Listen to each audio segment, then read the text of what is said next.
Just give me 1 second, we're having some technical difficulties on Zoom.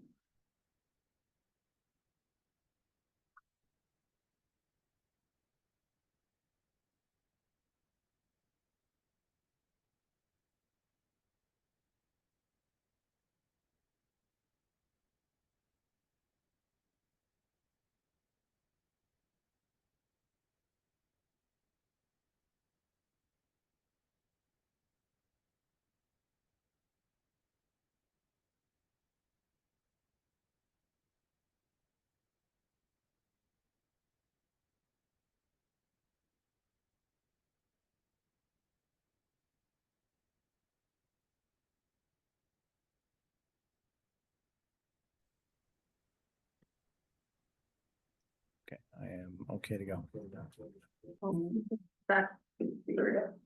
Okay, before we begin our meeting, we would like to acknowledge that Stewiacke is in Mi'kmaq, the ancestral and unceded territory of the Mi'kmaq people. I would like to call to order the meeting of the Committee of the Whole for Thursday, April 10th at 7 p.m. And we have everyone in attendance this evening. Is there any approval or changes to the agenda? That's the last one. Just one change. Number 5, the review of the minutes should be deferred to the council session where it was a combined session. Motion. I'll make that motion that we accept the agenda as amended for our committee of the whole session for Thursday, April the 10th, 2025. Moved by Councillor Osborne. By Mayor Glassler. Any discussion? All those in favor? Motion carried. Any disclosure of interest on agenda items? Hearing none, we have no announcements or proclamations. And we have one presentation this evening from Mr. Jeff Mercer, the Executive Director and Chief Librarian for the Colchester East Hants Public Library. Thank you for having me, Mayor, council members. I don't know if the presentation will be up. Yeah, Yes, just give me 1 second. no problem. Jeff, you can just give me a nod and we'll advance. Yeah, absolutely. There's not that many slides, it won't take that long. Thank you for having me this evening. First thing I'd like to do is point out, you might notice a brand new snazzy logo here. That's because it's our 75th anniversary as a regional library system. It was 1950 that the town of Stewiacke and 3 other municipal partners had the vision to put together a regional library service for this area, and we'll be celebrating that this year. So there will be branch celebrations here and other activities throughout the year, and also a big gala in October, which is closer to when the actual anniversary is. More details to come on that. So just a little bit of a background on what's happening in the region. So we serve just over 74,500 people, and that includes the residents of Stewiacke.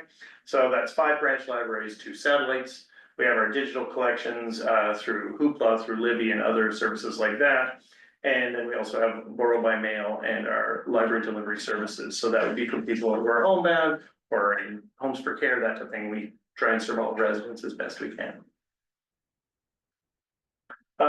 And then additionally, it was 4 years ago, Same Page, which was a consortium of 8 of the 9 regional library systems in the province joined together to really provide better and more cohesive public library service throughout the province. So as you can see, there's 8 regions. That means anyone in Stewiacke has access to over 1 million items. They can just say, I want this. It'll show up at their local branch. They don't have to worry about going through some crazy request process, anything like that. And they just need 1 card. So if they happen to be traveling to Halifax, vacationing, Cape Breton, whatever, they can still use the same card. Or if that library will on vacation, return it here. They don't have to worry about late fees or trying to send it back through the mail, anything like that.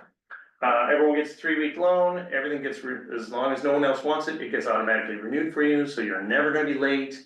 We abolished fines quite a while ago. We don't currently have any limits on how many things. I mean, unless you can't carry it all, in which case, yeah, we'll ask you to put something back. And you can borrow your digital items straight from the catalog as well.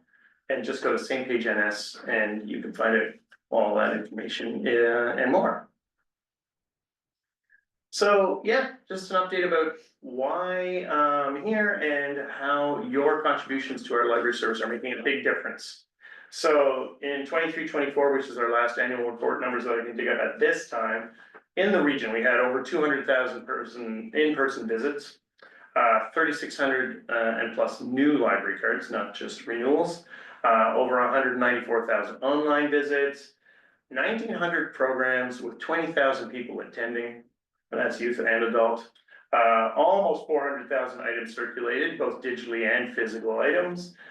10,000 reference questions, getting closer and closer to that magical 20,000 user number. And then wireless connections went up and they were over 90,000. So that's people coming in using our service just to get connected. And what that means, in terms of like jump from the year, next one. Yeah, so programs. People want more of the libraries and they're coming out for it. So 36% increase in people attending the actual things that we're doing. And a lot of that you can talk to Denise or Sherman or anyone downstairs. They can tell you people are coming out and they're really loving what's going on. The Wi-Fi went up, membership up by 5%. So that's a really great thing. It means people know what we're doing, they like what we're doing and they want to be part of it. Physical, like in-person visits up by 11%. People need us for things to do, they need us for meeting space, they come here to meet people and have a cup of coffee and talk over something, or get together after grocery shopping, or whatever it might be. The digital service up by anywhere from 19 to 34%, depending on which service they're talking about. And in total checkouts, 14% increase, so that's your real books and your digital books, just more and more people using more and more items every year. And then, because this is a little weird sometimes and not everybody knows how libraries get funded in Nova Scotia, this is just a snapshot of the current funding model. And this is the model that actually expired on March 31st. If you look at the total provincial mandate, which combines Halifax and the other 8 regional libraries, and it's a 51% municipalities, 46% province, and then library boards, 103%. Bottom left is what our real reality is, whereas the provincial is 71%. Municipal units 26%, and then the other 3% from the board. So the Halifax population does skew that number, but I think it really highlights that our municipal partners who have been really trying to make things work on the local level are shouldering a really heavy part of the burden with maybe not the tax base that other places like the province as a whole has to draw from. So I just wanted to highlight that, and also just, you know, not everyone knows how libraries are funded. So here's what it kind of basically looks like. Okay. And then, yeah, in our local situation, so the province, and this is the funding formula mandate, which currently they haven't made any changes to. The province puts in not quite 1.5, the town here puts in 10.5, and then so on. So our total budget for the region as a whole is just shy of $2.1 million per year. And that's to do everything from staffing to purchasing items to providing those programs, et cetera, et cetera. So that's our whole budget there. So, as we all know, inflation isn't going down, so, and that hasn't changed in 5 years. And 5 years ago, when that did change, was the first change in over a decade, and it's not keeping up. What I will also say is I'm not here to ask you for more money. And you probably don't hear that very often. I think our municipal partners have been stepping up to the plate more and more all the time. We're not looking for you to do more than that in terms of money. I do have a request, but it won't be for cash. So we'll just go a little bit further. And just how that, so there is a funding review. It went on all through last year. It went to the province. We had an election, which meant it kind of got put on hold. So this is just how that kind of came about. It concentrated on salaries, it concentrated on technology, it concentrated on cybersecurity and collections. The main thing is that, and you'll see in a moment, we're looking to provide our staff with living wages, with proper compensation for the work that they do, so that they don't have to go elsewhere, they can stay in their community, they don't need 2 or 3 jobs to provide for themselves and their families, and we're just not able to do it on the current model. That committee did all that research. It was with some library CEOs, it had board members, it had municipal reps, it had provincial government reps, and they all worked really well, and they worked really hard, and it was all empirical data as well as some, you know, on the ground examples of what's happening. And then that got presented to province. Next one. So that, like I said, that went in September. The election kind of, you know, put that in limbo for a little while. And then when the current budget came out, there was no indication of any increase one way or the other. we do think there's hope there. They didn't say they didn't decline the review, they didn't disacknowledge it or anything like that. So we're still hoping to work with province towards a resolution. We remain hopeful that they want to continue that discussion. The reality is just right now we have to go with the status quo budget, which doesn't really pay all of the bills. So what does that really mean for us? So here, yeah, no, that's the next one for sure. On the next one. So here's our reality, and probably this won't be super surprising. So living wage in Colchester is $24, hence $26.20. Our starting wage for permanent employees is $16.53. And also, of course, as we all know, minimum wage is going up, and when that's finished, that means our starting person will be 3 cents above minimum wage. That's a little embarrassing from my perspective. I'm going to work really hard to put a 2.3% through my budget this year. It does mean some cuts in other areas, I think. But even when I do that, anywhere from 48 to 53% of my staff are still going to be below the living wage, depending on which jurisdiction they happen to live in. So that's still not great. And as I've shown with those numbers, and we've done community surveys, and it tells us they want more open hours, they want more days that we're open, they want more evenings, they want more programs, they want more programs for adults, they want more items, they want more library. And they're using it, so, and I don't see why they wouldn't want it. Next one. The other realities are, I had a senior manager leave this year for an opportunity. I don't blame them at all, but it does mean my budget doesn't support me replacing that position this year, at least not right away. So that's gonna be a vacancy that means those duties have to get farmed out for a little while until we sort out what that really means.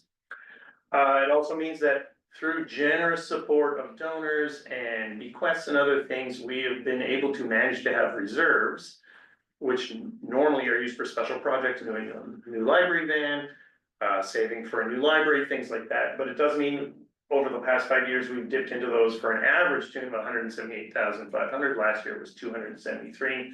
So those funds are finite there, and even the bequests are interest related. So that's not a way to operate your daily operations. You just can't count on it. That includes one full position, and our youth services are mostly covered by bequest. So some years we can do more than others. Again, inflation and interest dictate that. It's also very tenuous. If I have to count on a bequest to actually fund an entire person, it's a rough go. So yeah, if you include the bequest in with the reserve funds, we're looking at over 300,000. That basically deficit budgeting each year. And as we all know, you can't do that forever. So eventually we will be cutting hours, we'll be cutting services, cutting staff, maybe even closing branches. We're not there yet. Other regions in the province actually are there and have already started doing those things, but we're not that far off for a couple of years maybe. So, and I think that's that. So yeah, I just wanted to introduce myself, tell you a little bit about what the current situation is, and really what I'm asking, here's the request, for you to talk with your other municipal partners and talk to your provincial contacts and really advocate for them to pursue that funding review, see what a new formula might look like, work with us to make something that works for libraries, for people in the province. But also I think it would help to manage the burden a bit better for our municipal units as well. So it's an advocacy request, not a money request, hopefully ending up in money for us. And I can take any questions, and if you want to know where I got those, the living wage numbers, that was from the Canadian Centre for Policy Alternatives Nova Scotia office. They published in August 24, living wages for Newfoundland, Labrador, Nova Scotia, and Prince Edward Island. Pages 15 and 16 tell you those numbers. Thank you. Anyone have any questions for Jeff from around Zoom? That's the last one. I have a couple. Sure. So can you just talk about the Wi-Fi usage and the computer usage and how staff have seen the increase, mainly due to, economics? Yeah, absolutely. So it's interesting. A few years ago, we were seeing the physical computer use maybe going down a bit, but Wi-Fi usage going way up. We're seeing both of them go up now, due obviously to the economics and things. So people are coming in And they need to connect to get their scalloping license, they need to connect to Maple to get health advice. They need to connect to other government services, renew licenses, all of that stuff. As well as maybe just get in touch with people that they're related to or friends who aren't in their local area. And they can't afford it to do it at home. So they come to us and they can book time on our computers or use our Wi-Fi, which we don't charge for. And yeah, and it's more and more in those, like in the physical computer ones, we've noticed even in the past couple of months. They're full all the time. People are using it constantly for those types of reasons. Thanks. Any other questions? No? Thank you very much, Jeff. Thank you for your time.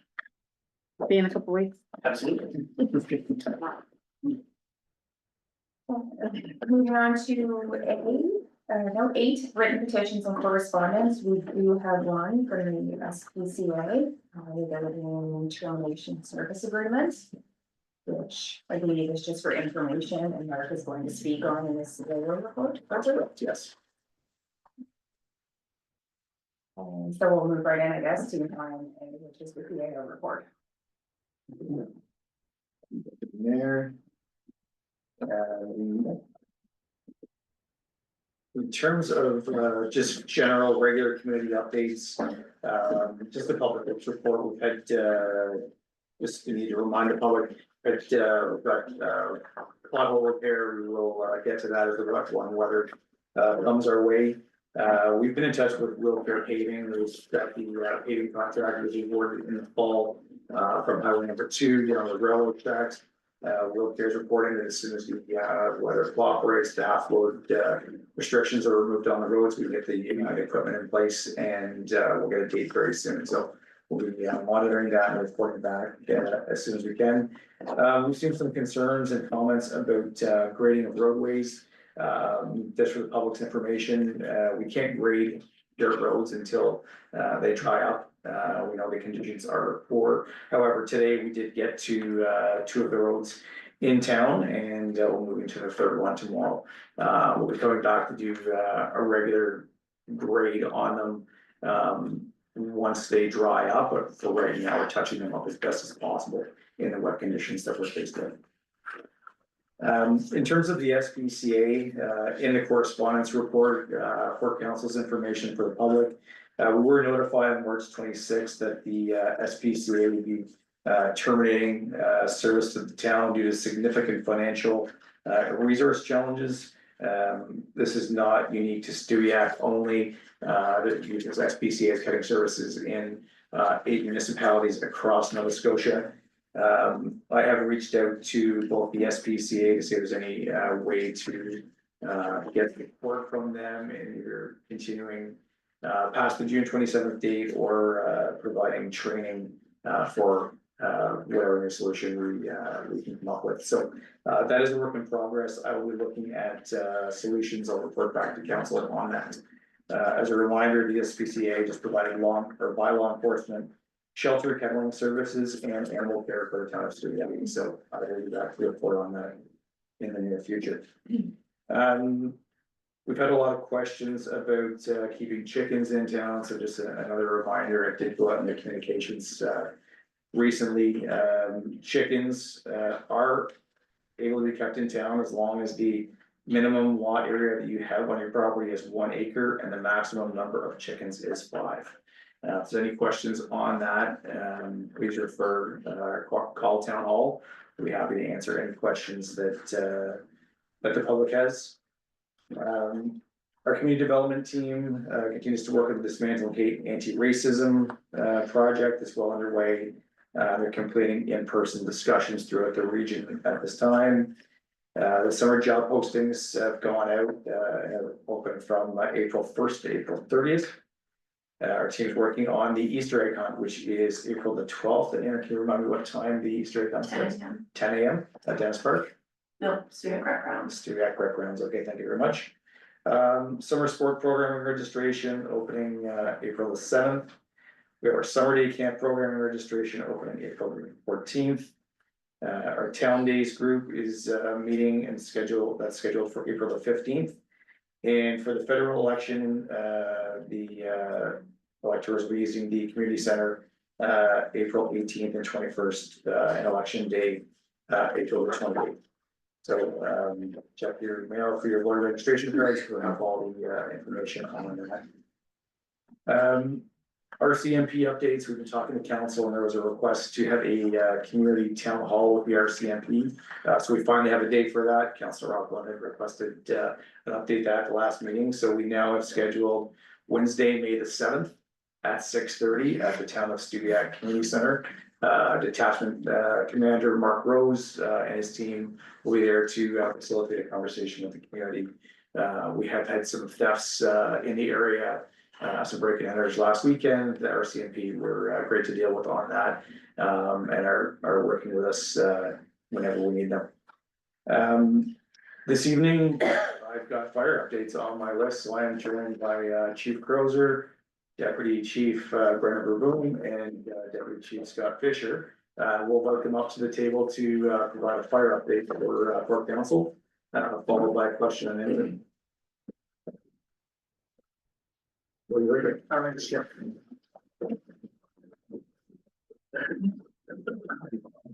Brandon jumped up a little bit too quick.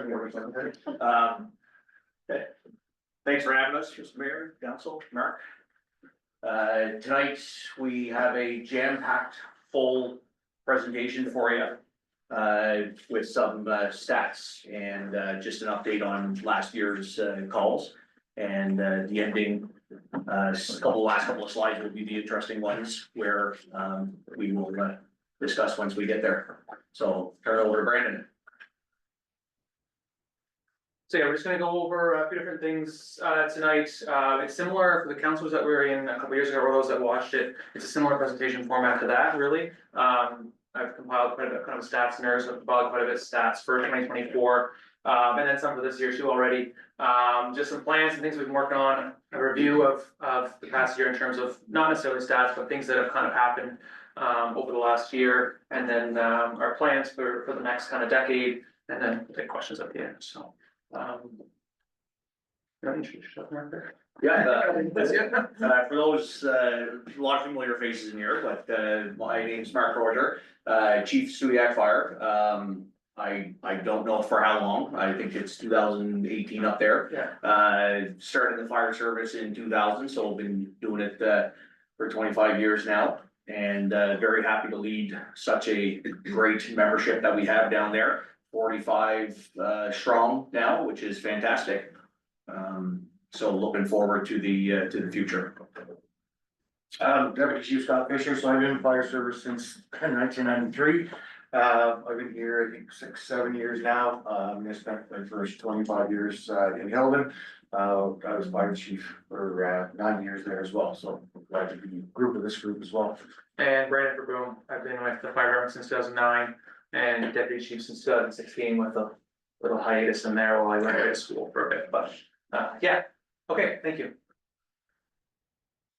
So membership, like Mark said, we're doing good. It wasn't quite as high as he said. It's closer to 40 now. This number I was did up last week, but we've had, it's right around 40 members right now.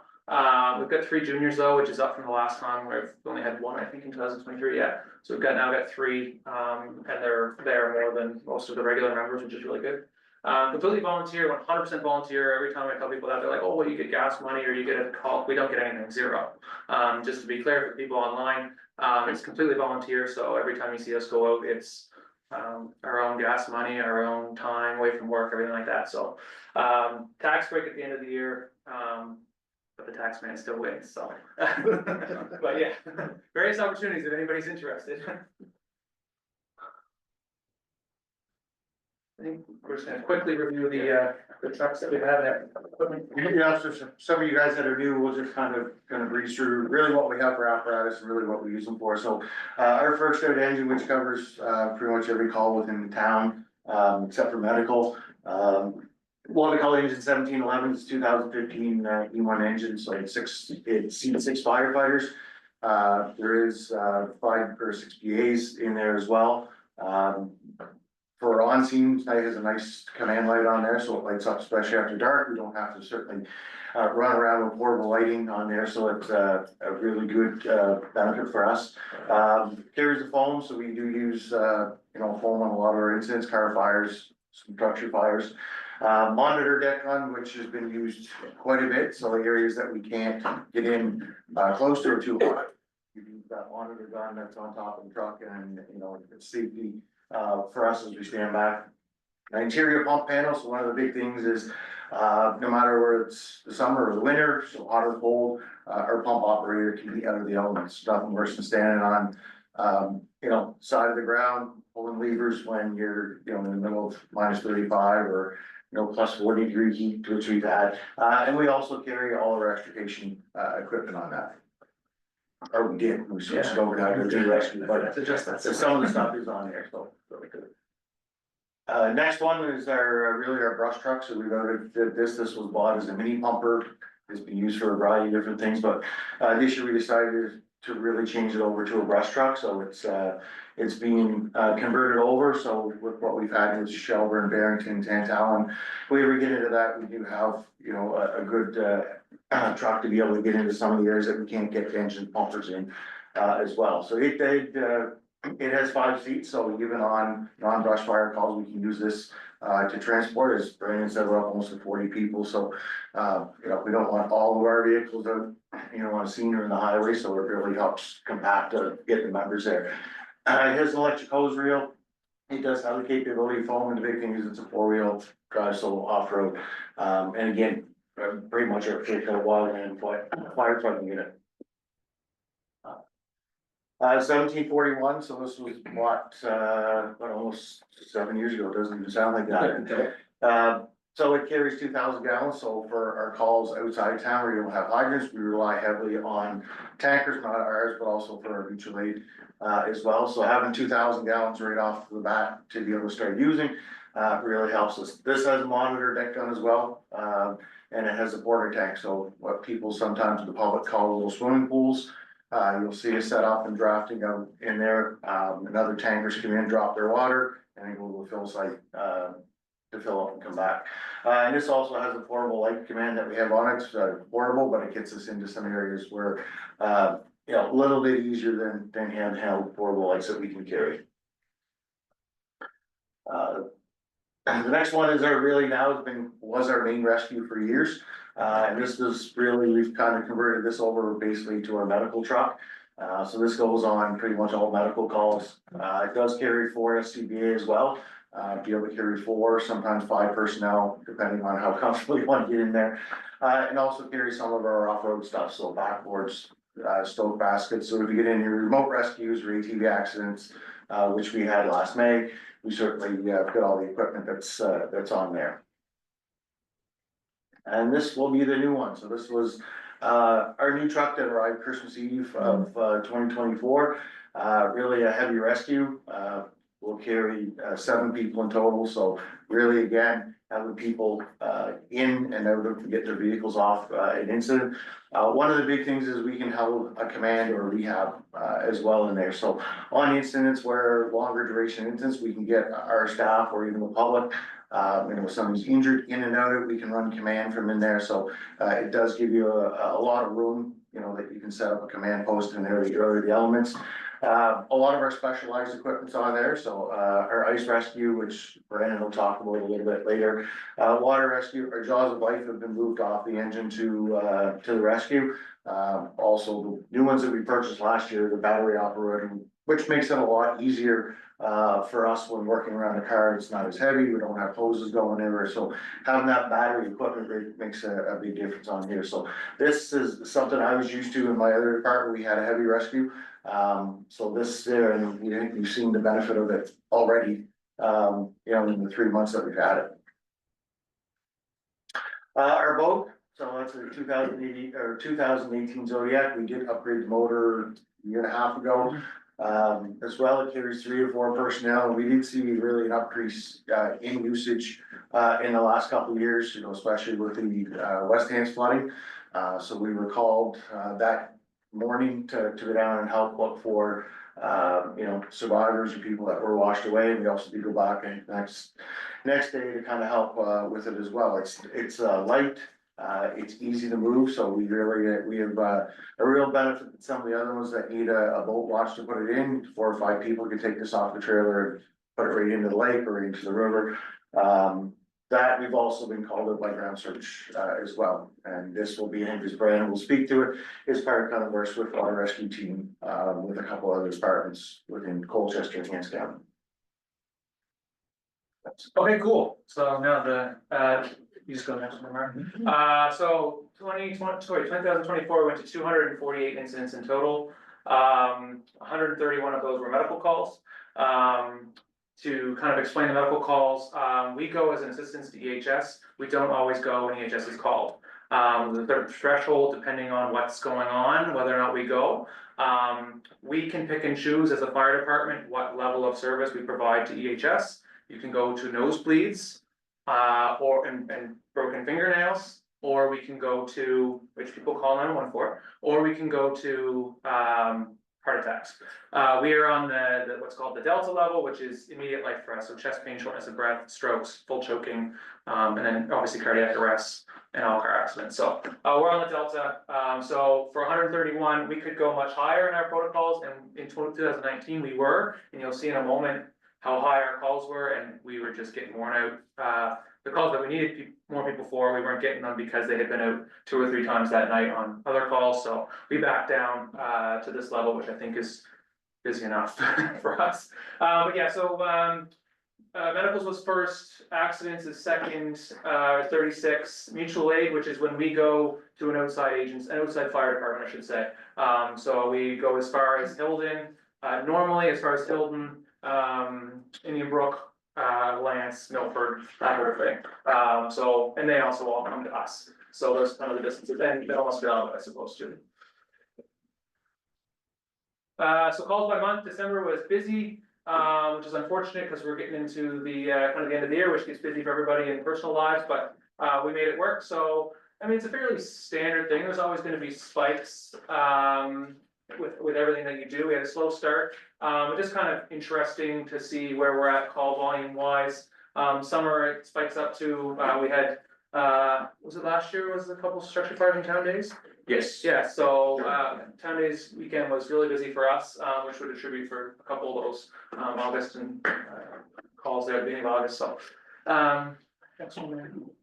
I think the next one we talk about calls by day of the week. So weekends, this actually surprised me. Weekends are the busiest for us, which is good because we have more people off of work. But also busy because it's people's time home too. So this is just kind of food for thought, really, in terms of the days that are busiest. But time of day, so 10 a.m. to 12 p.m. is quite significantly our busiest time of day. Normally, that's when we get our medical calls, it seems. Although I draw your attention to midnight. If you combine midnight to 6 a.m., it's just in the 30s, just low 30s. So it's up there as well, and that's any time of the day. So people that have to work the next day, they're going to calls because all of these calls are answered by us. There's nobody else doing these, it's all us. So I think that's an important point to make too, a good representation of our team. This one is also interesting, I find them all interesting, but town of Stewiacke, we serve, so this is all of our calls. 57.7% of our calls were within the town of Stewiacke. County of Colchester, obviously we serve a large portion of the county as well, 33%, and then mutual aid was 9.3% of our calls, so outside of Colchester, or outside of our area in Colchester, I should say, or the town would be the mutual aid.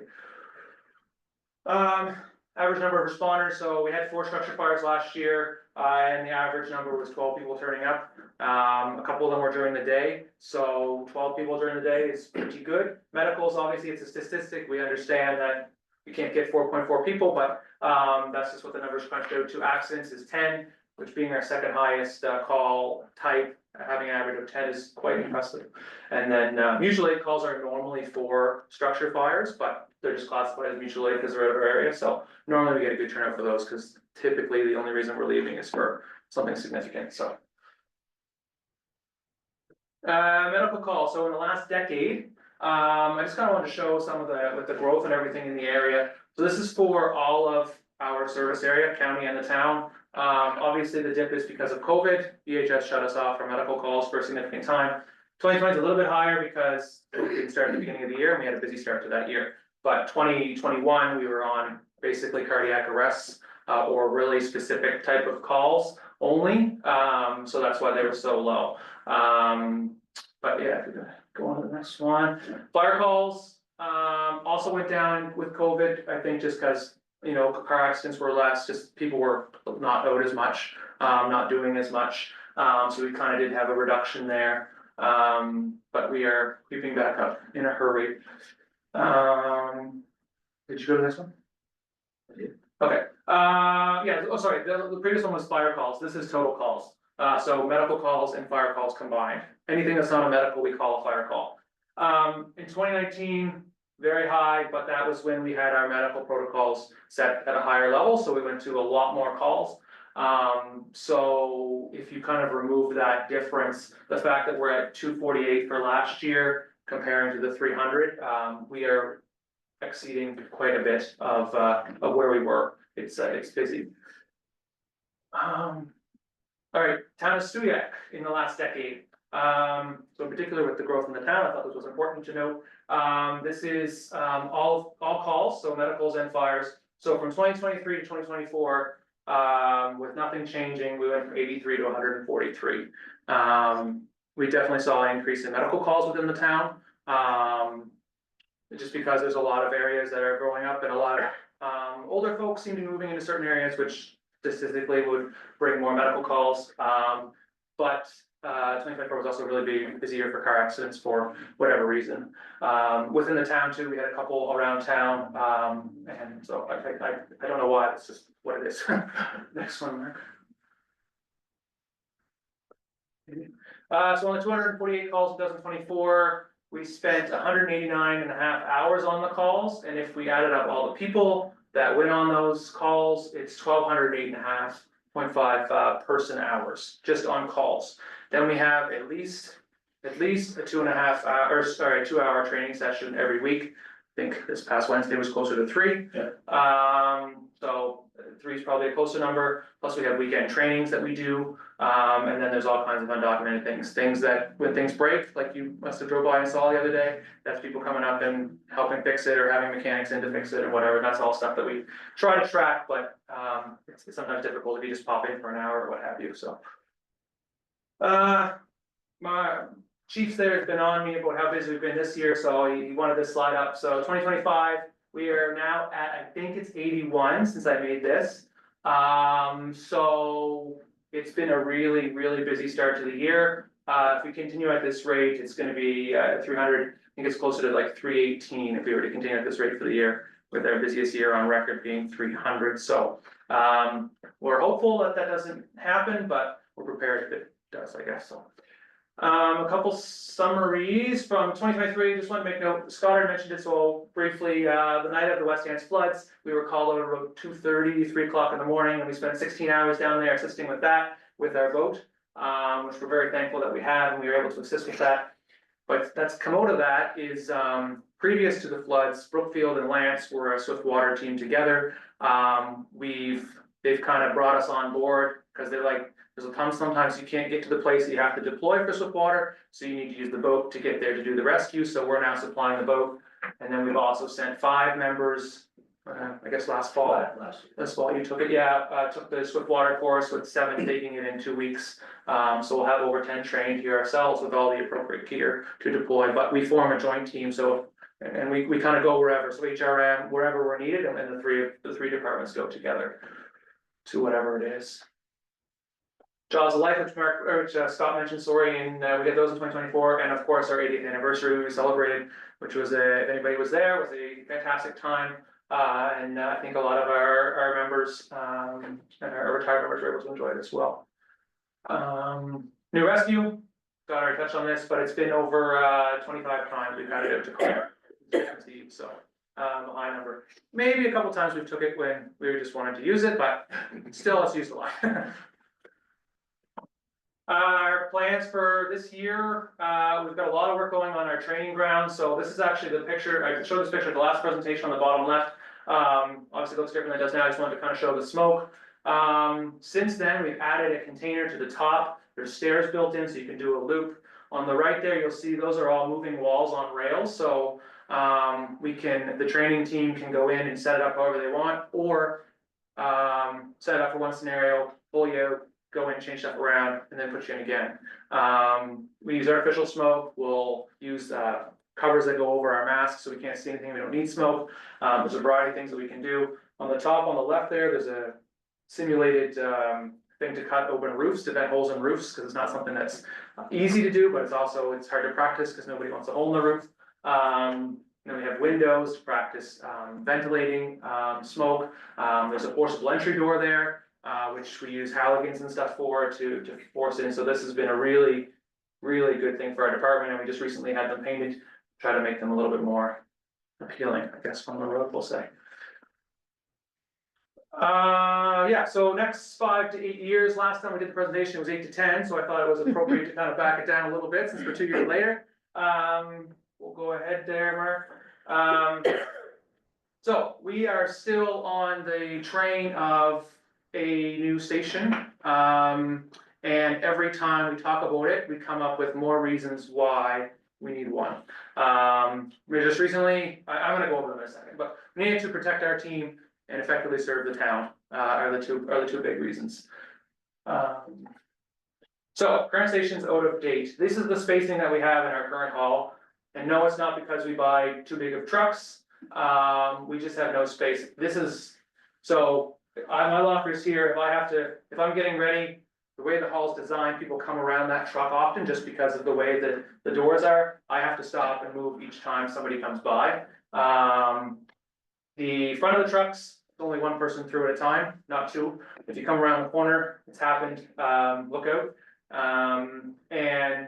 Obviously we have post supporting beams that we can't remove, but it's tight quarters in there. One of the reasons is because the doors are very low compared to a fire hall. Any new fire hall would be much bigger doors in terms of height, and because we're restricted on height, trucks go a little bit longer, and this is what we're kind of safe with. We don't have a place to train indoors in the winter. We can use our training facility, but there's certain things that you just can't do outside. If it's snowing or raining or hail or what have you, it's really hard to practice knots and stuff like that. Like with your gloves on, we don't like our bunker gear up in the meeting room because it stinks. So we try to do all that stuff down here. We got to pull all the trucks out in order to do that. We have zero place to store equipment, and with every new thing that kind of comes, electric vehicle charging station, bigger buildings, there's all these different things that we have to get, and we don't really, we're putting it on the truck, but we like to have spare things, and we don't really have the space to store anything. We've got a shed recently, but it's now full. The other big thing is drying our gear post-incident. So new halls today do not allow you to have your gear in the same area as your trucks. Exhaust fumes are going off of them onto the gear. The whole hall just stinks after a fire. We've gotten complaints from upstairs, people using upstairs, that it stinks. And the only thing we can say is sorry, there's nothing we can do. There's no fans.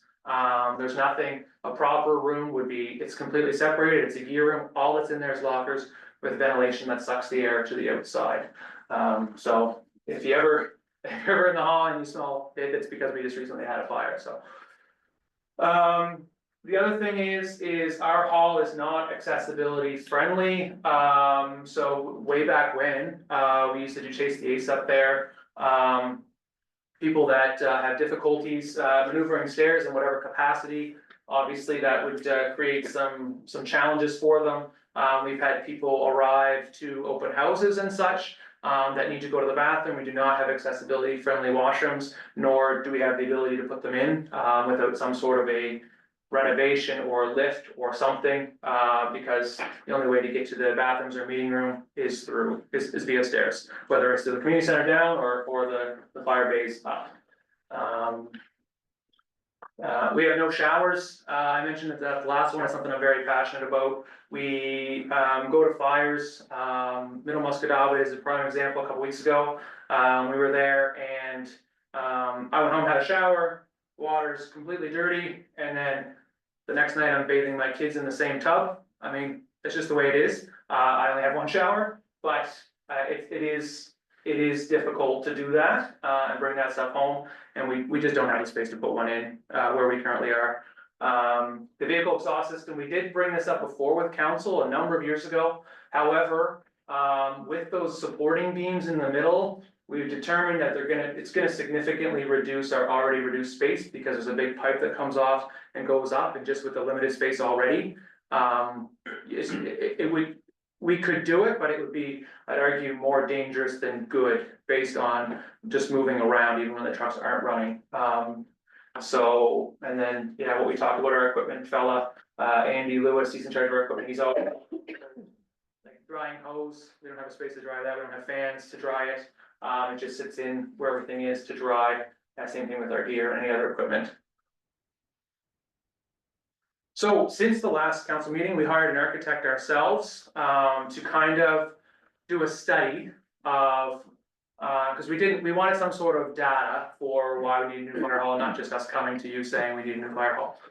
So we hired an architect after over a year, way longer than I had hoped, but anyways, we just got it like 2 weeks ago. He came out multiple times, he sent us multiple draft reports, there was changes made. He reviewed similar sized departments, which I'm about to show you, and looked at online standards, cost analysis for us.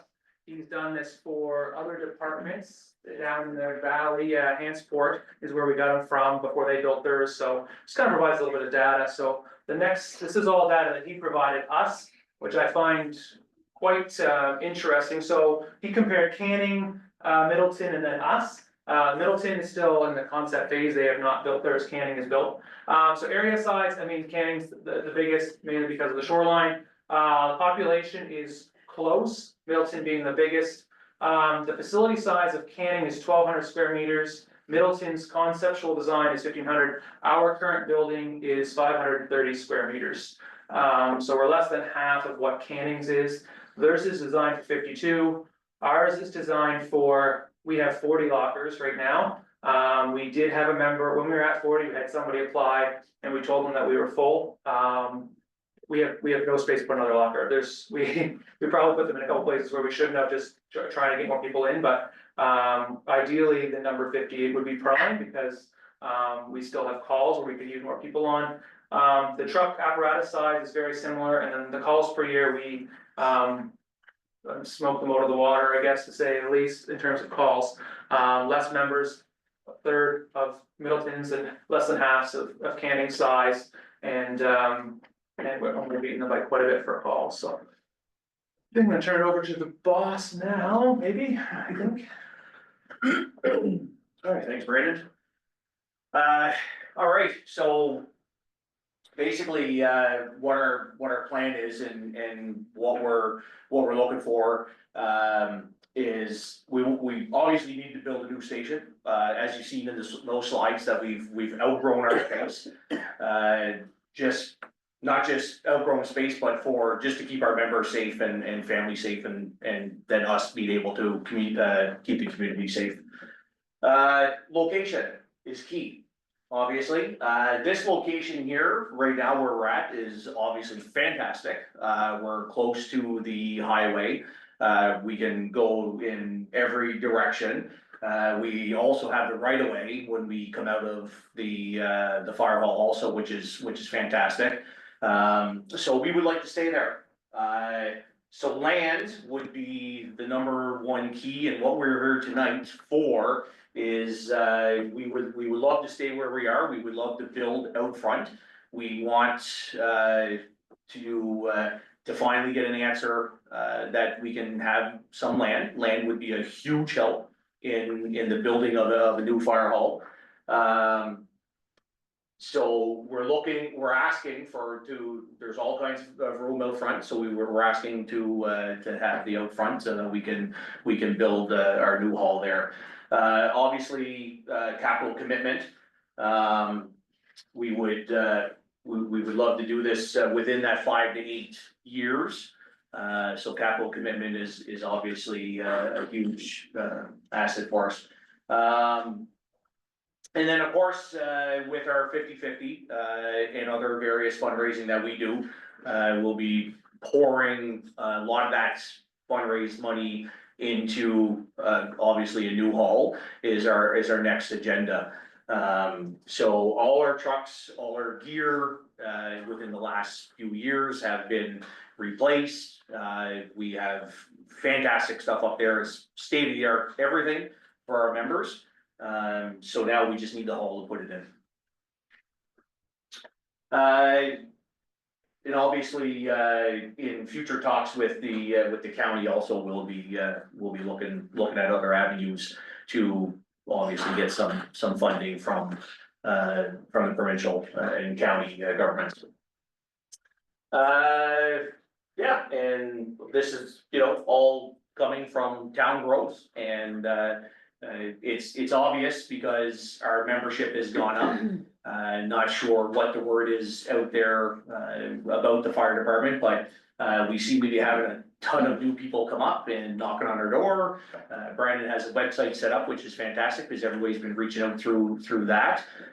We just recently put in a new interviewing process that we're going to be putting everybody that would like to join the fire department through, and by all means, we are still looking for people, so check out the website and drop anybody can drop a name into us, so. Is there another slide? Yeah, just the thank yous, I think. Yeah, so just a couple pictures of the last couple of years from us. Just need your support, to protect our team, and we're just kinda, I guess, to kind of go off what Mark said, like, last time we did the presentation, we weren't really sure what the next steps were in terms of this, so we took it upon ourselves to get this report. And that report, if you're interested in reading, I can circulate it, no problem. It's 56 pages of a lot of fun. Yeah, I can circulate it to everybody if you want. And then just, yeah, we've kind of analyzed a couple areas, and we think in front of the current station would be good. We just kind of need something that we don't want to start fundraising and then it not be possible, or we have to buy land, or we don't know where we're gonna put it, because we've seen that happening in other areas, where they just say, we're gonna build a new hall here, and then 15 years, 20 years go by, and the sign's still there, and Obviously, we're not looking for an answer tonight. We're hoping by the end of June that we'd be able to hear something back, just so that we can, go out to the community and start saying, okay, Stewiacke Fire's gonna be fundraising for a new hall. Because we wanna do our part, as volunteers, and as passionate as we are to what we do. We can do all kinds of back out into the community, basically, pre-COVID, I guess, because we used to do a lot of fundraising. Obviously, the 50-50 online now has taken that over, which, don't get me wrong, that's fantastic, and we appreciate everybody's support out there, because Stewiacke is doing very well in that. And that's obviously helped us purchase our new truck that we just got in Christmas, and various other equipment that we've recently added to the fleet, because during one of Brandon's slides where we had the special equipment for ice rescue and swift water training, and that all comes with a huge cost, especially when we have to buy equipment. Nice thing about it with the swift water is we're joined with a 3-department team, and so Brandon's on the committee for that. So what we've done is we made sure if this fire department has that equipment, well, then we're not gonna go out and buy all that equipment. So each department has something to contribute, which is fantastic, so. The one kind of thing, like Brandon said before, not that we're taking all the cartridges and stuff home, on our clothes and our body, it's also going in our vehicles. We had a structure fire, you strip down even just your t-shirt and put something on, you go home. Next day you go get in your truck and you certainly smell it, and you're almost gotta have it professionally cleaned to get it out. So you take it home, it's sitting there, it's, for people that don't like to clean it, that just stays and stays for a long time. And if, look at all the reports on, your percentage of increase of cancer in firefighters, not just career, but volunteers, as well. So, it's just the home stuff, it's all over everything we do. yeah. That sums up. Anybody have any question? I think the last slide just has our emails there if anybody wants those. Actually, I just thought of it when Brandon was going through his slide, sorry. I just wanna point out too that the questions are just not for around the table here. Any member of the public at all, or anybody that wants to reach out to us via our emails, by all means they can if they have any questions also. Sorry, keep going. Thank you. So, Does anyone, soon as I think of the question. In order to be medically tested, because you're carrying home all this stuff, the province did have a ceiling or a limit that you had to be over 45 or 50, I really don't know. And have they lowered that, or are they doing it away with it? So that firefighters can be tested whenever they feel comfortable about being tested. There's a lot of stuff that's coming down the pipes that, like, a lot of the counties that are bringing in for firefighters. You know, to protect us and to get tested, if anybody, you know, feels that they want to.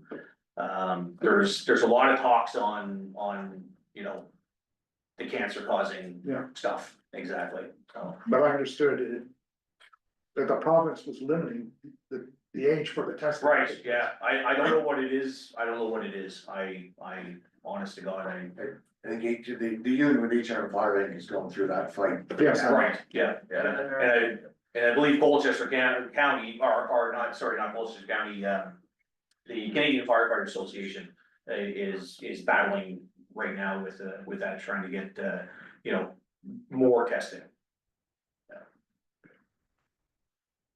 so I have a question. You're looking, I guess, my understanding is the commitment of land. And obviously this comes with an expense.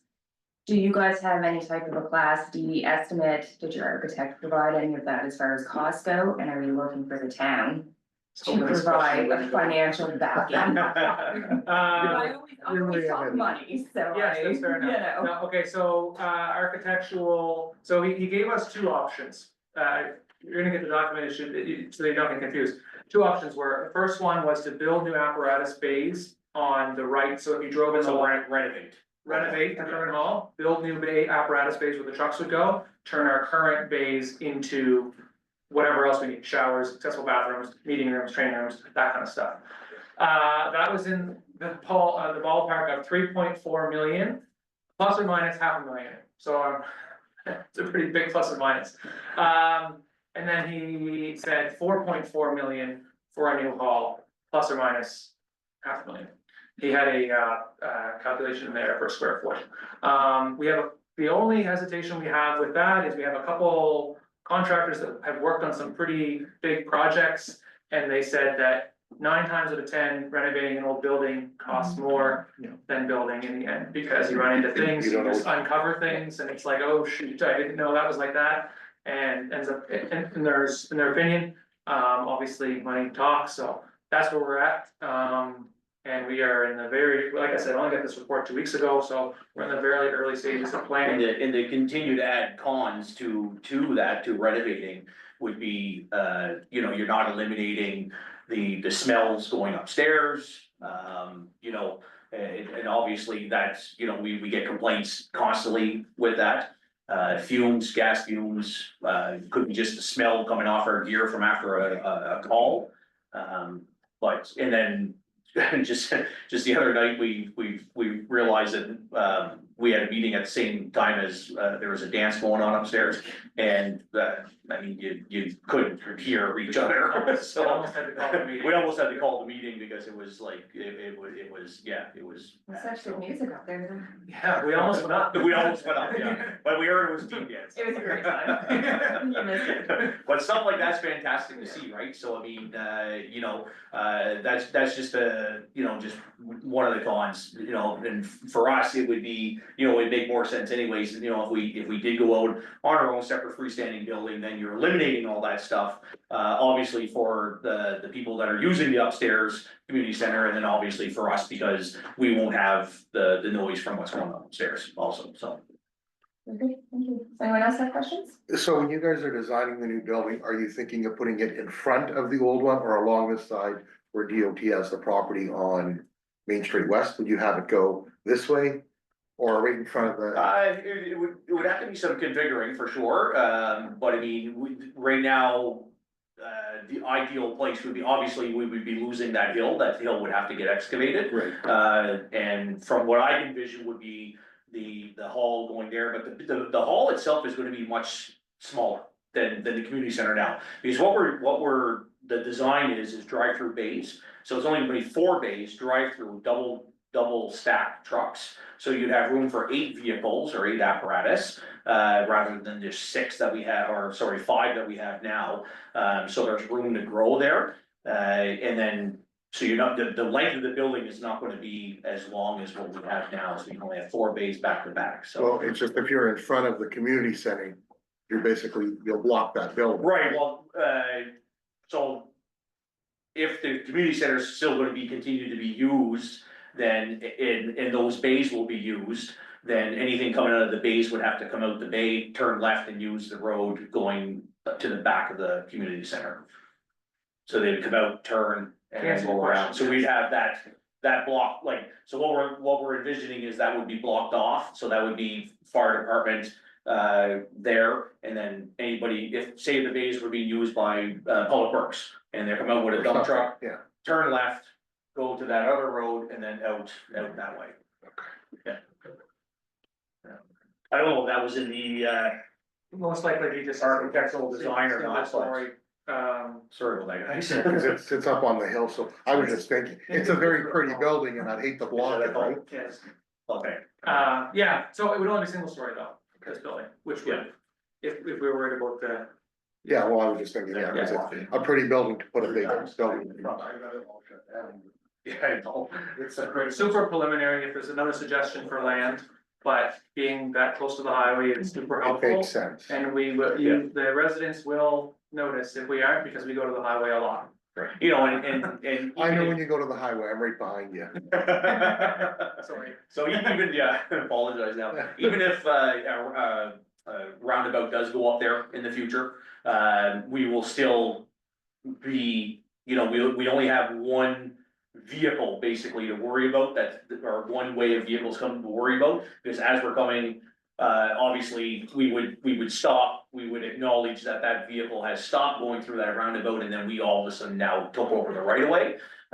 So, you know, even if that was to take place, we're still fairly good in the aspect of you know, gathering the right of way from the bordering public.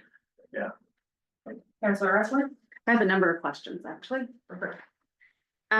So what's your compliment for members between county and town? Ooh, Mr. I was just gonna say, if I had to guess, I was gonna say 40, 60, yeah. 40, 60, which one? 60 would in town, Yeah, yeah, I would say, yeah, might even be higher than that, might even be Yeah. 75%. yeah. Of our members, we don't have, I'm counting off the top of my head, No, probably You- closer we- to 75. but you two and 2 out in Coldstream, 2 out, 75. Yeah, so I'd say 75% for sure, yeah. 75% town? Yeah. Have you presented to the county looking for money from that? Not yet, no, we're going to be requesting a meeting with them. Okay. Have you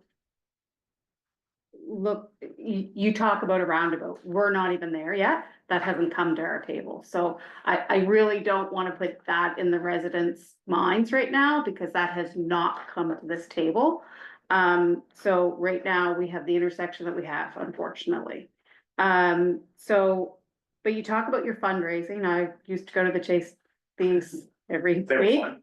They were very fun, raised a lot of money in a very short time period. So I guess a couple of questions for me are regarding your fundraising. I've been previously around the table when we have committed for a new truck, when we signed the debenture on your behalf. What exactly are you looking for from us when you talk about renovation versus new building? I didn't quite understand what you're saying, because after I heard the presentation on the renovation, it clearly said that the apparatus would be on a different building, so I didn't quite understand how the fumes would still get upstairs if it was in a renovated different space. Yeah, so I would have to look at the drawings for sure again. But it would be renovations, that apparatus bay would still be attached. I don't know if it'd be totally closed off, there would be obviously still doors, being able to get in from, the hall to the apparatus bay. I would say in those renovations, there was probably also the ventilation system, right, for the trucks, so that would probably eliminate that. It's not gonna eliminate fumes from our gas powered machines, generators, chainsaws, our Wajax pump, which was a culprit the other day. We had a faulty fuel tank, which spilled fuel all over the place, and then those fumes went up. So everybody knows what gas fumes do, they travel, regardless whether it's in a closed apparatus bay or not. If you have a man door going out, or a couple of man doors going out into a regular meeting room, those fumes will travel. We've ran our generators before, put our generator back if the gas wasn't turned off, just from the gas being left on, wasn't leaking. The fumes were going through the entire building. So I have a couple more questions. One meaning regarding the cost. As Deputy Mayor alluded to, you obviously must have a design in your report, so it would be lovely to see that before we make any other, decisions. But your mutual aid, when you talked about that, do you do mutual aid with Shubenacadie now, or not? When they call us, Okay, yeah. and They're- vice versa? What's that? And vice versa. Yes, correct. Okay. Yeah, Shuey has recently just came back onto our protocols. So they will, if they're called, they will respond. Their membership is not that high right now. I'm not gonna go on record and state how many people they have, but they are working really hard on trying to obviously bring new members in, but right now their membership is low. So if they call us, we will definitely go. Their protocols, the way they work, is they tend to use East Hants fire stations to do most of their mutual aid. And then we're kind of like on the, on the back burner, I guess, per se, to be that, the last department called out if it's something major. Okay. Just about the county versus the town, because it is called Stewiacke area district, right? Just wondering, like, what differences there are when you look at Brookfield's fire hall. I know Hilden's looking to build a new one. Yeah. Things like that, like, what do they have different than what we have here in town? Brookfield has, how long ago? 8 years? 9 years ago, they built the new hall line. Yeah. Oh, really? Well, big on time, guys. Long time ago. Yeah, it's been a long time, yeah. It was, so I mean, it was prefab walls that basically went up and, so, you may know a lot. So they have drive-through base. Yes, They have the exhaust system okay, for the trucks. They have, a gym, they have a radio office, a public office, a chief's office. They have a community space that can be used, small, but community space, bathroom. They have showers. They have a equipment room, properly ventilated, that kind of stuff. Yeah. okay, but it's square footage, Oh, Okay. no, yeah, I'm not sure Okay. what happened. okay, I would And- say, if I was to guess, it's probably 1,500 square meters, I would say, or I'm sorry. okay, Yeah. yeah, okay. And then just on wildfires. You mentioned you now have a bush truck, which is great. It's my understanding that there was a wildfire plan done for the town. Yes, there is, yeah, Karen McCurdy done it up, personally, just for us.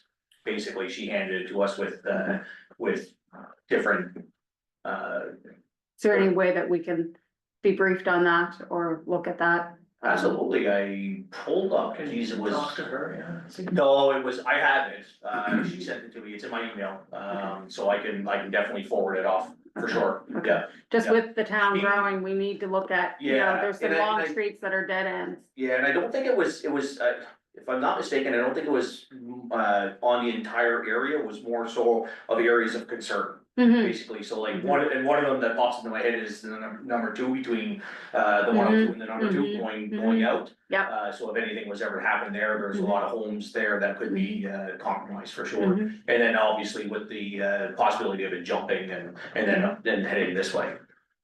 But yeah, I'll have to relook at that again, but I can definitely forward it to you, and I'll check to see first if she did the town also.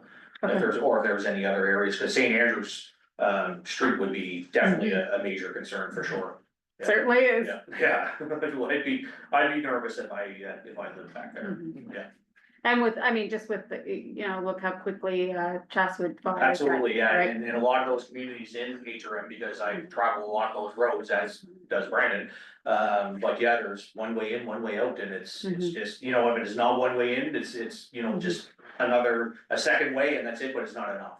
Right. The congestion is just unbelievable, and Yeah. then you wind up like Pantera, so. Yeah.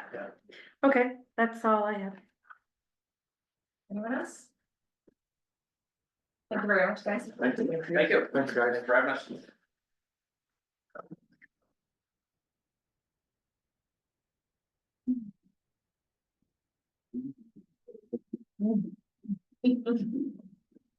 Just, yeah. We'll move on to the MPOW report, and Erin, I believe you're gonna speak on that. Yeah, so just to summarize, in 2012, the town of Stewiacke signed on to the Municipal Physical Activity Leader Program for the province of Nova Scotia. The province funds 25,000 per year to the MPAL position in the town of Stewiacke. Our current MPAL plan, which is a requirement with the funding, we have to do one every year. It's a 5-year term, and our current one was up for renewal in 2024.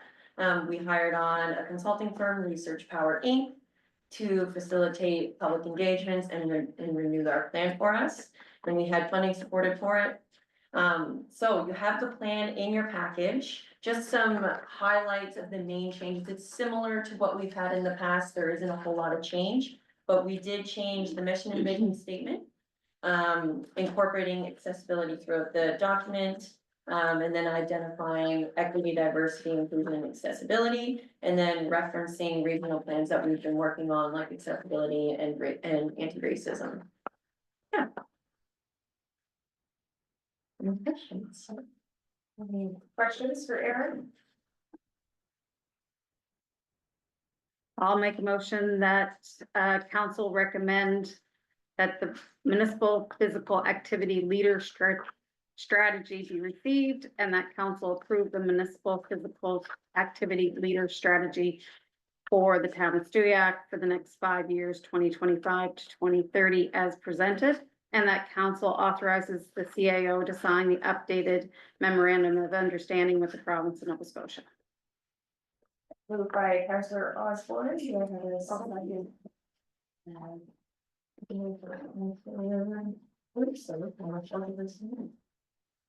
Discussion? Was there any, let me try it again. It talks about certain things such as, walking trails and so forth. Is there a cost attached to adapting this? If we adapt it, are we gonna do what it's asked us to do? Do you see what I'm going here? Yeah. I'm gonna ask Aaron to jump in and add to mine, but you can see in our capital budget, this year, Councilor Blunt, there is trail remediation. Yes. Portion, and I think as we progress, we will bring ideas to council, to connect the community. Okay. Is there anything to add, Michael? I like your answer, I'm not disagreeing with it. In light of a new fire hall, all kinds of other things, all of a sudden, in my opinion, the bills seem to be starting to add up. And everybody has a priority. So, our department has a priority. You have a priority through recreation, whatever. So there's just, my question is just simply, there's a cost attached to this. Are we prepared to do something about the cost? That's where I was headed. We can't do anything about it tonight. Okay, so the motion is on the table, so all those in favor? Aye. Aye. Opposed? Motion carried. Thank you. 3-0.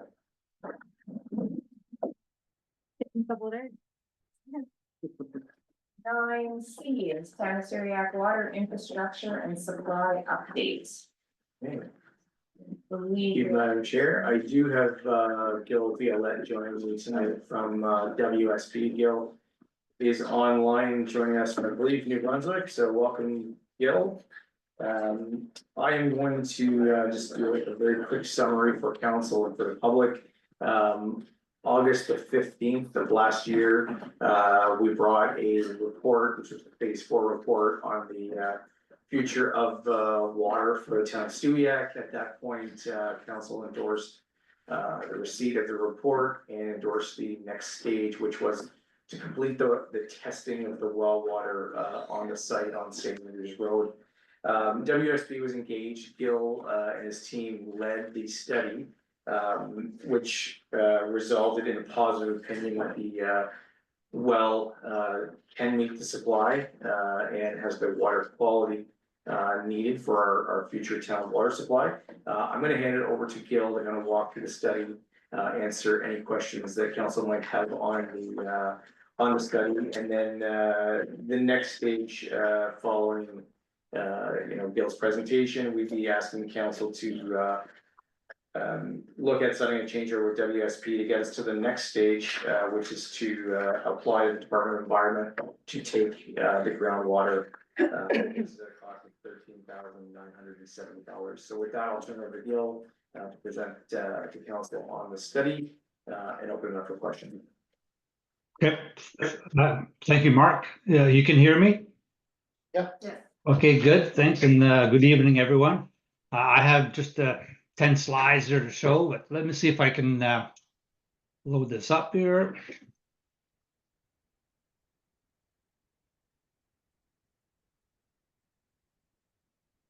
Can you see the slide? No, not just yet. Okay.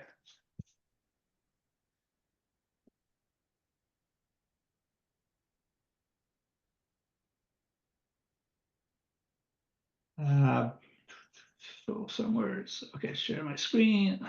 Okay, there we go. It should load up now. Okay. Okay. All right. So yeah. So what as Mark said, the investigations for our groundwater source were ongoing, and the one of the final parts before submitting an application to Nova Scotia Environment was to look at the source, and I'll just quickly explain what that was, and then quickly, of course, what we found. So I should just say I'm Gil Violette with WSP. I've been sourcing groundwater supplies for over 40 years in Atlantic Canada. Most of my experience is in New Brunswick along the San John River Valley, or in the sands and gravels, and also in the east part of the province, where there's a lot of bedrock sources as well. So the location here at your town, Stewiacke, is familiar to me in sense of the geology as well. So so looking at the source was in a way to look at a replacement really of the St. Andrews River source right now. The PW 2101 name of the well, the last well that was constructed produced good results for both quantity and quality, though there's a bit of treatment required. I'll touch on that as well. But the question was the source, was the groundwater sourcing or the aquifer connected directly to the surface water, in this case, St. Andrews River. So what I have here, just a high level summary of that analysis and the recommendations for the next steps. So can you see the plan? Yeah. Yeah, okay. Oh, all right. So, right. So here we are, the highway is on the left side, Stewiacke Road up north, St. Andrews Street along here, St. Andrews River's down below. And of course, our wells that were put, first started down here and ended up on the ridge, with, what we call 2101. And this well is about 400 or 500 meters away from the St. Andrews River. So what we have, in colors here, we have a orange yellowish color are the tills. Overall, we drill the well about 50 meters, so we get 30 meters in this till, and that till is that stuff in your backyard that you would try to dig a post hole or put a post. You'll hit some clay, but you hit a lot of rocks as well. But overall, it's a clay rich and doesn't really transmit a lot of water. All the water is actually within the layers below. We have a sand and gravel layer, only about 5 meters thick, but it's very permeable, allows a lot of water through. And just below that, we have a limestone fractured bedrock.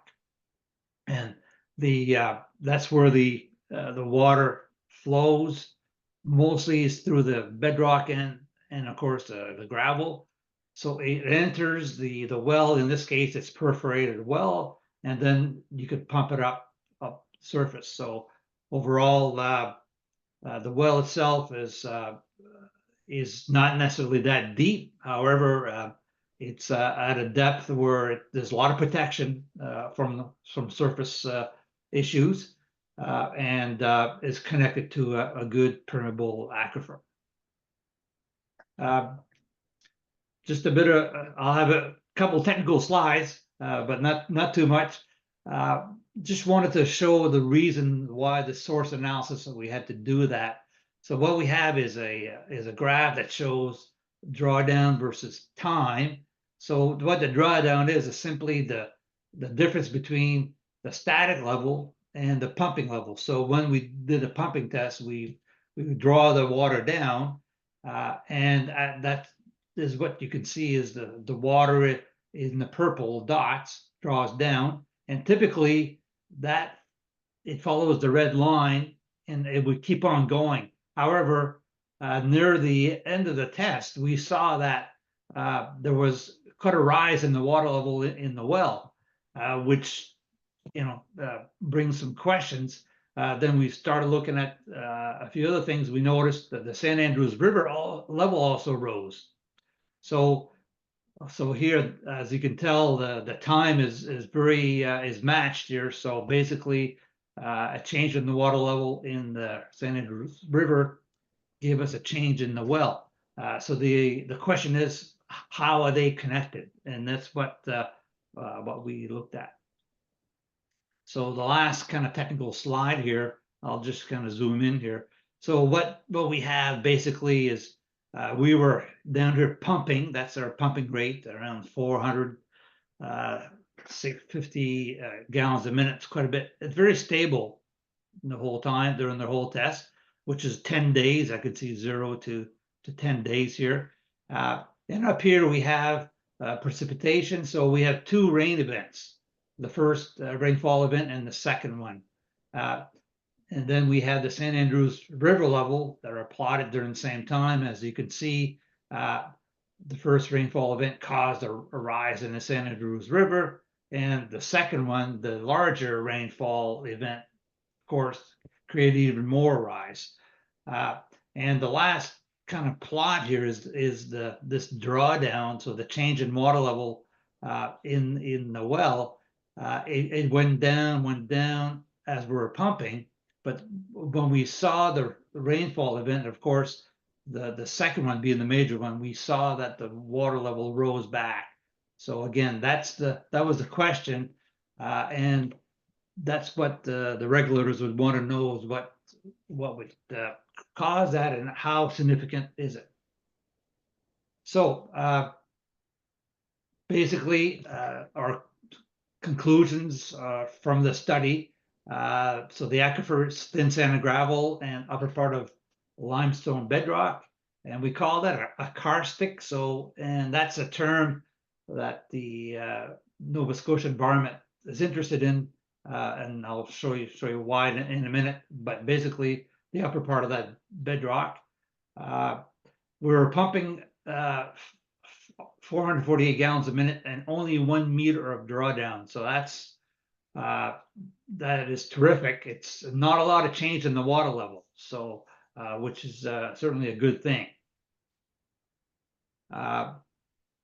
The Nova Scotia has guidelines for what we call this GOODY, which is groundwater under the direct influence of surface water. So, I think the Walkerton, Ontario is where all this really got a lot of attention, this groundwater and the direct influence, where they had some wells and of course some cattle was nearby, and feces from the cattle got in the water through this connection here. So not that we have anything close here, but I just want to kind of try to explain to you what the significance of this GOODY is. So a lot of attention is paid to it to make sure that if it is this, how serious it is if it is present. So that's what we looked at, and because of the karstic limestone being there,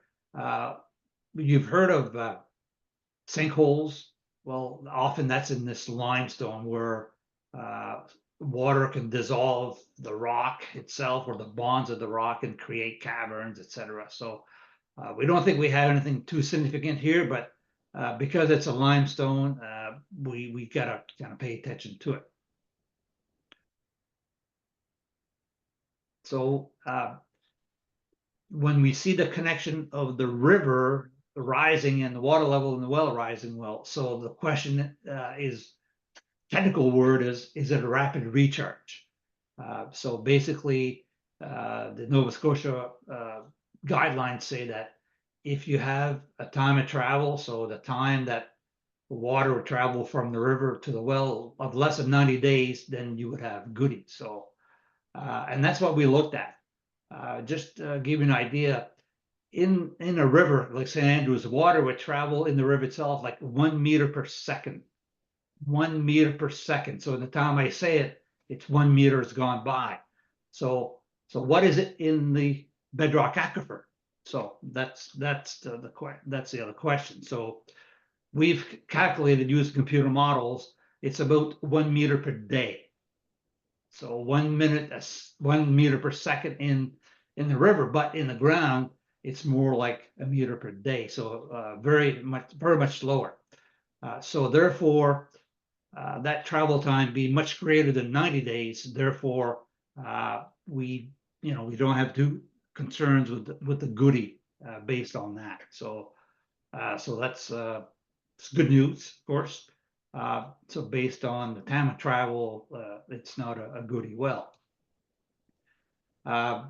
So it's not a rapid recharge situation here as well. So that's good. So we'll need to confirm these findings. Once the well is started in operation, you need to collect the data in order to confirm the water levels from the real pumping, and also reassess the water quality. So just on the water quality overall, just an aside here that the water quality is good, but it requires a bit of treatment. So a two-stage treatment likely will be necessary for these kind of very common parameters: iron and manganese, some sulfates, and because of the bedrock itself, sometimes you have turbidity and total dissolved solids. So the treatment would actually handle that as well, and of course hardness.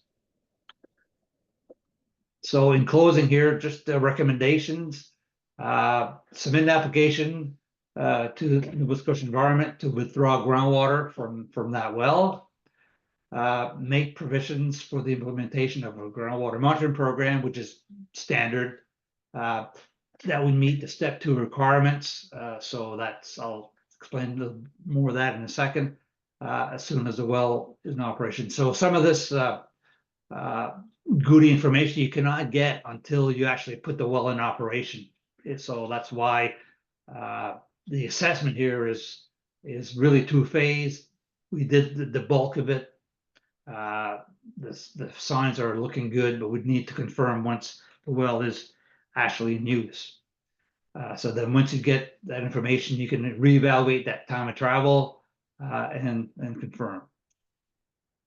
The other part of this is some special tests. Those are microscopic particulate. So that's on the bacteria, Giardia, lamblia, is a typical bacteria that you look for. It's a special test, but you need to do a couple of those once the well's in operation. And the last one I have is with any system, you need a backup well or a standby well or a redundant well. That would be the recommendations to construct a second well, likely within not too far distance from that particular well, because it seems to be very good aquifer. So that in a nutshell is the source analysis that we did on the proposed production well.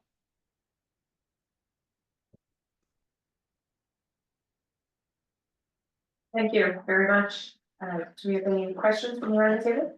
Councilor Esmer? I have a real concern because I'm a little. First, thank you very much for explaining it extremely well. I have learned more in your presentation than I have in the last 3 or 4 that we've had at council. So thank you very much. First. But then I get concerned when you say that you cannot actually confirm until the well is in operation. Yeah. And so if the well does not become operational until we get a new water treatment plant, which is like 3 to 5 years from now, what's our assurances? Yeah. Is actually going to. Good. Yeah. Good question. Well, again, when we do the application to the government, which is the next step, right, before you can build anything, they'll look at this, they'll evaluate what we have and have a degree of confidence from the information we have, and that time of travel is a very good indication. It's made from a lot of data that was collected on site, and it's good science, kind of standard science as well. So they'll look at it as well and they'll give their opinion, but I'd say because we have it's the factor of safety there, 90 days is kind of what they say, and we have well over 500, so I feel pretty comfortable that we'll reach that. The other aspect is, even if it is good, it doesn't mean that you have you cannot use the water. It just means that you're going to have to be more proactive on testing, because right now you're using that source directly, right? So that's probably the best indication right there how safe it is, because you're using that source, right? Okay, thank you very much. That's all I have. Anyone else have any questions? I guess we're all set. Thank you very much for the presentation. It's very interesting. You're welcome. Thank you. So I'm good. I'll sign off. Thank you. Thank you for waiting patiently. Okay. Thank you. Bye.